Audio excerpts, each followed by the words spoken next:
ঘরের ধনেপাতা আছে তো? তাহলে আজ একটু অন্যরকম করি। চাটনি না, গরম গরম মুচমুচে ধনেপাতার বড়া, কম উপকরণ, সহজ পদ্ধতি আর স্বাদ একদম ঘরের মতো। তাই দেরি না করে শুরু করা যাক। নমস্কার, রঞ্জু স্পাইসেসে সকলকে স্বাগত। প্রথমে একটা পাত্রের মধ্যে এখানে আমি নিয়ে নিলাম চালের গুঁড়ো। আমি এখানে 2 কাপ চালের গুঁড়ো নিয়েছি।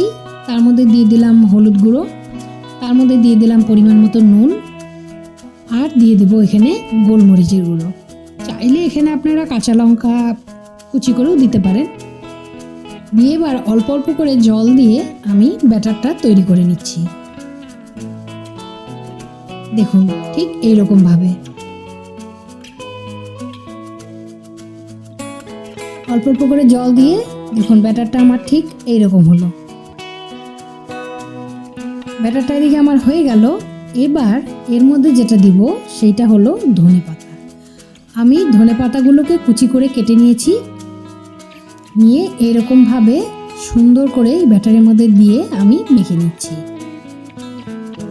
এইটা আপনারা চায়ের সাথেও খেতে পারেন, আবার গরম গরম ডাল ভাতের সাথেও খেতে পারেন।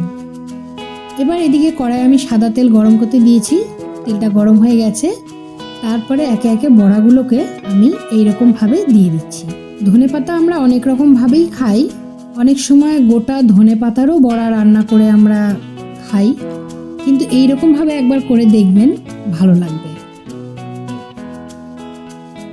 এইবার একদিকে আমার ভাজাটা হয়ে গেল, আমি উল্টে দিলাম, অন্য দিকটা ভালো করে ভেজে নিচ্ছি।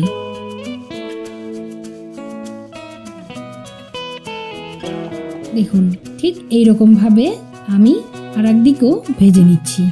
সুন্দর মুচমুচে হয়। আপনারা এখানে বেসনও ব্যবহার করতে পারেন, তাতে কোনো অসুবিধা নেই, কিন্তু চালের গুঁড়োটা দিয়ে করলে ভালো হয়। আমার বড়াটা ভাজা হয়ে গেছে। এতক্ষণ আমার সাথে থাকার জন্য অসংখ্য ধন্যবাদ। লাইক করবেন, শেয়ার করবেন, সাবস্ক্রাইব করতে ভুলবেন না। দেখা হচ্ছে পরের ভিডিওতে। নমস্কার।